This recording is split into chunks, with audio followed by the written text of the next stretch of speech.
आत्मकथा सुनाने के संदर्भ में अभी समय भी नहीं है, कवि ऐसा क्यों कहता है? जो जयशंकर प्रसाद जी के द्वारा आपकी जो क्षितिज है उसमें आत्मकथ्य नाम से जो कविता है, उस कविता के अंतर्गत कवि कह रहा है कि अभी मेरी आत्मकथा लिखने का और सुनाने का समय नहीं है। ऐसी बात कवि ने क्यों कही, ऐसी यहाँ पर अपने से पूछ रहा है। तो भैया देखो, आत्मकथा कविता से स्पष्ट रूप से जब उसको पढ़ोगे ना, तो क्या है आत्मकथा कविता, उसको आपने देखे होगा। चलो मैं थोड़ा सा आपको बता देता हूँ। तो इस तरह का आपका चैप्टर है ये आत्मकथ्य पाठ किया।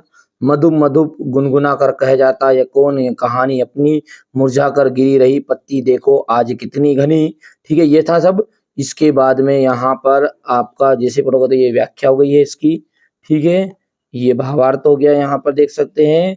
और यहाँ पर इस तरह का था, मैं जो बताना चाह रहा हूँ वो नीचे मिलेगा आपको, है ना। ये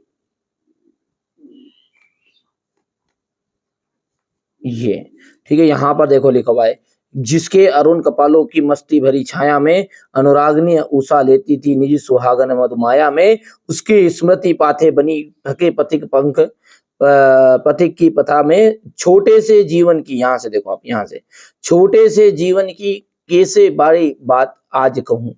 यानी ये मेरा जो छोटा सा जीवन है ना, ठीक है, इसकी मैं बातें आज कैसे बताऊं आपको। क्या यहाँ अच्छा नहीं, क्या यहाँ अच्छा नहीं कि मैं औरों की सुनता और मैं मौन रहूं। मतलब ये अच्छा नहीं होगा कि यार मैं तो खूब खूब शांत रहूं और दूसरों की सुनूं, ये मेरे लिए अच्छा होगा, कभी यहाँ कह रहा है।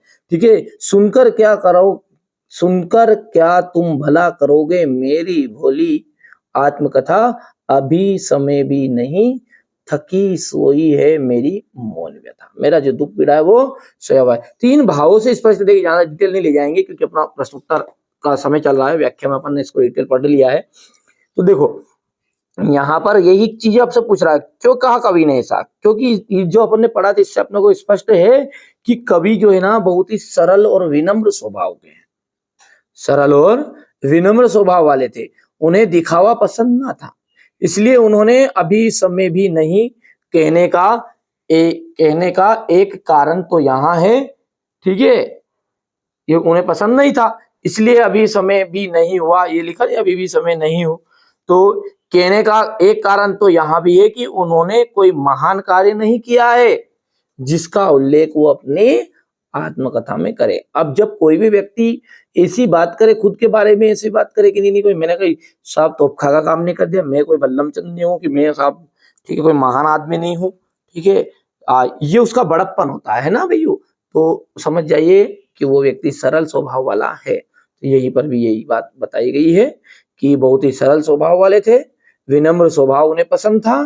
ठीक है, उन्होंने दिखावा पसंद नहीं था, इसलिए उन्होंने कहा कि ठीक है अभी समय नहीं हुआ। और एक बात और, इसलिए उन्होंने कहा कि ये अभी समय नहीं हुआ है क्योंकि उन्होंने कोई महान कार्य नहीं किया उनके नजरों में, इसलिए उन्होंने कहा कि अभी मेरा आत्मकथा सुनाने का या लिखने का समय भी नहीं हुआ। चलिए, तो बहुत ही बेहतरीन तरीके से मैंने समझाने का प्रयास किया है, आशा करता हूँ आपको समझ में भी आया होगा। 2 नंबर का प्रश्न आता है, वैसे इतना सा लिखना, ज्यादा डिटेल भी नहीं जाना है ना।